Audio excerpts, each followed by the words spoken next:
Hello friends, ngasi di mymda yamna kana ga da video ko pudun laksani akhang busu yawngani khangda busu yawngani adu khangdabana di hena video si yingbiraga kana basi lobiu haijaba tara adu aina su mymda request tawjari ko aina haibda soikhiba lankhiba yaorbsu mymna apangbana nauni na chani na suni haraga ngkpiyu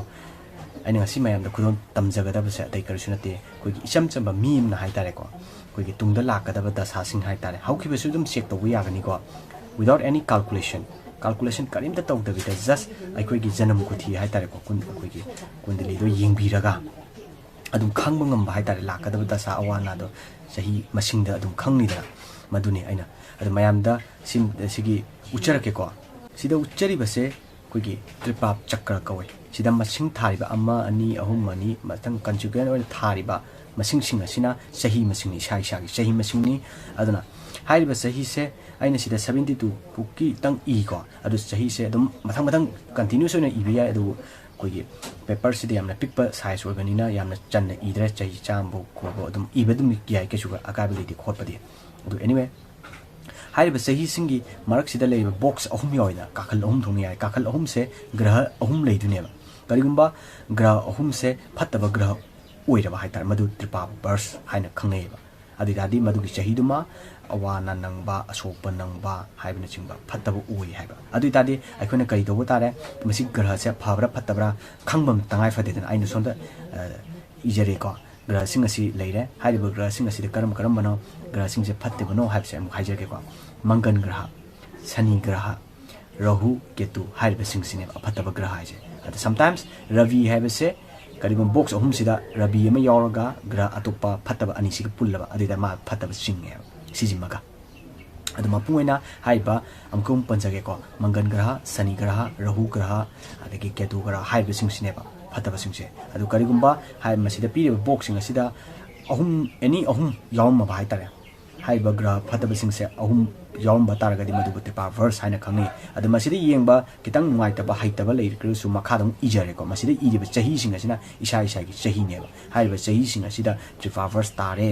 phattaba graha leire haibado khangdiba adu tadi madu gi chahi dum aikona care lo wa haida saba takpa adagi chatpa khotpada thabai ngang chato kotokpa any khudimak ta haitare ko madu take care kitang lobi ho haiba masini aikona icham chamba mi ne heta yengaga khangba haitare masida paisa tingudraga su I atopa panji gumba kayum yengudraga su isana nu khangba ngamba masini icham chamba mawni ko adu cham cham naira khangba yabagi condition ani yam laiba mawni taksari se ana haugi bi sum check to bi ai ko sagi chahi du gi haugi bi sahi haitare madu dum yawngani ko madu dum yengbiraga haiba singsida yam laina tungda lakada bada sa sing haitare madu khangdokpa ngami siji man leijagare adu mathang asina karino hai matamda navarta chakra masina kamai to weda koina afaba thaba ama tongning bai tare ko thaba sim yam legre karbar honingba ha dukal ama phamba hangtokningba business ama honingba hotel ama hangtokningba any thabak makhal myam legre afaba thabakta mayam ama adegi masumba mayam se kamai to weda chelu kokpa adegi se angang chaumba khangde luhung kaidong khangde ani afaba thabak singi dana sisu ko sisu dum yai kesu akability ma haiba singa sida makhada biba box e chum sidan mayam du ucharake ko si janam sampat bipat trem pratyari sadak badda mitra atimitra haina le masi athram halaki ko han besina janam de pokpa sampat haijina kana ba haini bifal haijina khudong thiba trem haijina ngkpiba adagi pratyari haijina chark sehingnai ba adagi sadak haijina chanbiba vada haijina hatpa mitra haijina marup atimitra haijina hena chanaba marup sumai to le adi taragadi alam amam sida box ahum yoi ko haiba box ahum sida nakshatra igene masing igene habdi thomichak masing haitare isana pokpa numitugi janam haisina ahama irani ko masina aham isagi pokpu numitu taba thomichak masing masidagi mathang naw naina itar kaneba thomichak pulamna kunga tareni haiba sing se janam haibisida igeda basina aina pokpa numit isa isana pokpa numit ki nakshatra thomichak masing do madum irani madudi serende itar kaneba adu itaragadi afaba se karamano afaba se kari kari no kana ba leire adagi ngkpiba leire